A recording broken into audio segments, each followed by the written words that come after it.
Today, protesters hit the streets in New York City for the 17th straight day. They've been calling for police reform. And on Friday, Governor Cuomo signed several bills into law. CBS 2's Natalie Duddridge is live in Times Square. Good morning, Natalie.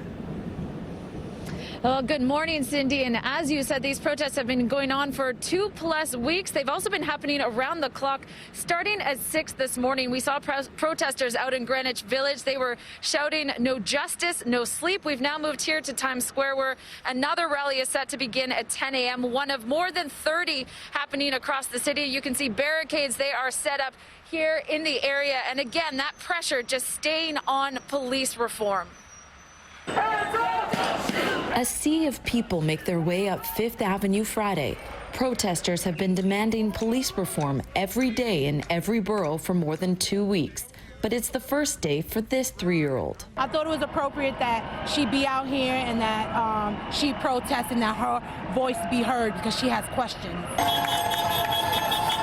Passerbys honk and cheer in support at every block. It feels good to stand up for what's right. Hours earlier, Governor Cuomo signed into law the Say Their Name Reform Agenda package, which includes the repeal of 50A, a decades-old law that kept police officers' records confidential. We are at a moment of reckoning. Also law, the Eric Garner Anti-Chokehold Act, making the use of a chokehold by police a felony. It was a long time coming, but it came, and thank you all very much. The governor issued an executive order as well, requiring local governments and police to develop a plan to modernize police strategy with community input or risk their state funding. We're not going to be, as a state government, subsidizing improper police tactics. We're not doing it. Protesters say they are proud of the progress, but are still marching for more reform. Every single step is encouraging, but it's not over. That's just the beginning.